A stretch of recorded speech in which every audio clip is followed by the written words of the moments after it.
years as good kickers. They have. And they got another one coming with Nick Paquette. So Sovereign back to pass. Number 10, he's got a guy streaking. Number 5, a bigger, a little bit. Nice play by Dean Favre out there. Dean Favre a little undersized. Jack Stevens looks to be about a 6'2", 6'3" receiver, but Dean Favre matched him step for step, John, and knocked that right out of his hands. He did. Couldn't have been in any better position. Went up and played the football, and just textbook cornerback stuff right there out of Dino. Yes, that was a nice defensive effort by Dean Favre. I believe the starting left DB is Tommy Cathan. I see he's still not dressed. He's in street clothes, so I wonder if that ankle is taking a little longer to heal. But in any case, Sovereign's back to pass again. We got some pressure. 52's got his hands on him. They do complete the pass. Missed tackle. Number 2 comes up, pushes him out of bounds after a first down. So Greg Palmer came up. That was some nice pressure there by 52, James Concrete. But Sovereign, nifty athlete, and got the pass away. He did, kind of Brett Favre-like in that delivery there a few years back when the rules were different in the NFL. He'd have been called for in the grass because 52 Concrete. Yeah, James Concrete was all over him, and interestingly enough, they're able to pick up a first down out of it, so they got to be happy. Yes, sirree. So ace back for the Trojans. They're 1st and 10 at the 30-yard line. Sovereign hands off to Dylan Rowe. Dylan Rowe bangs his way for a couple yards before he's met there by Concrete.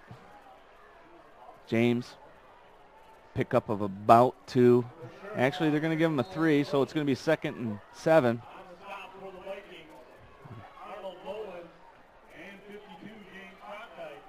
So yeah, my son was a little upset with me the other day. I called James Concrete cement head on the radio, and he's like, Dad, he's going to whoop me when we get to practice. Well, you mean that in as affectionate a way as possible. Well, Sovereign gets a pass away to number 5, Jack Stevens. He will outrun our defense, and that will be a Traverse City Trojans touchdown. And I think Dean Favre right now is hitting himself in the head. Gave Jack Stevens a little bit of a step, and you give him some room. He's got some wheels, it looks like. He did. It looked like Dean had kind of committed to coming back towards football, thinking that Stevens was going to either break the pattern out for an out or kind of a comeback route, and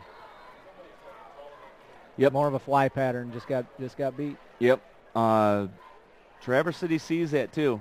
They've ran that play about 3 or 4 times now, and it's been open for them, and it finally paid off for them. So Traverse City will try the point after attempt. Jacob Gorder is their kicker. There is some movement. There's a flag. We'll see what this is all about. 5. Looked like the left side of the line moved first. So your worst nightmare, John, just like you said, we came out, we put 2 nice established drives together. We walk away with field goals to have Traverse City come back and pop a big one on us. You do. You're always just one play away, and they were able to get that ball delivered to Stevens, not by throwing the long bomb, but more of a dart just over the head of Dean, and it was a lot more effective the way that they attempted at that time. So the point after attempt will be a little bit longer, 5 yards. Gorder's kick is up. It is good. So with 30 seconds left in the first quarter, it will be Traverse City Trojans 7, Cadillac Vikings 6. So just like that, 39 seconds rolled off the clock, John, and we got ourselves a 1-point deficit.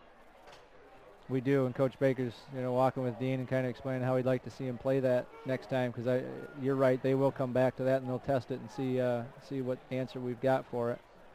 When you're outmanned outside, you've got to use your body a little bit, and I sure feel for Dino.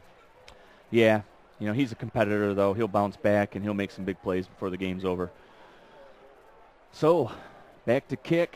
The kickoff for the Trojans will be number 1, Jacob Gorder. Number 20, Josh Belt back deep for the Vikings with Mike Weeks.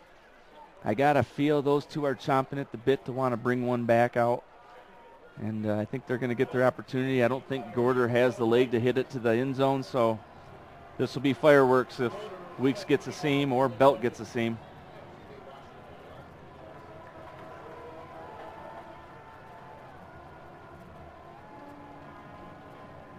So Gorder's kick is short. Will bounce about the 20. Josh Belt will come up to field it. Good coverage by the Trojans to haul belt down right away, right there at the 25-yard line. So that's where Cadillac will take up shop. They'll start 1st and 10 at their own 25-yard line, and we're still in the first quarter. Well, this game's creeping by. It seems like we've had a lot of series on both sides, but the Vikes have yet to kind of establish their heartbeat on offense and get a long, sustained drive going with a rhythm that we know we've seen them bring all year long. So 1st and 10, Gary Silver, shotgun, split back, hands off to Richie Hyde, right off tackle. He has a seam, met there nicely by number 2, Tim Martin, who came up from the safety spot. But that was a gain of 9 before he came up to meet him, John.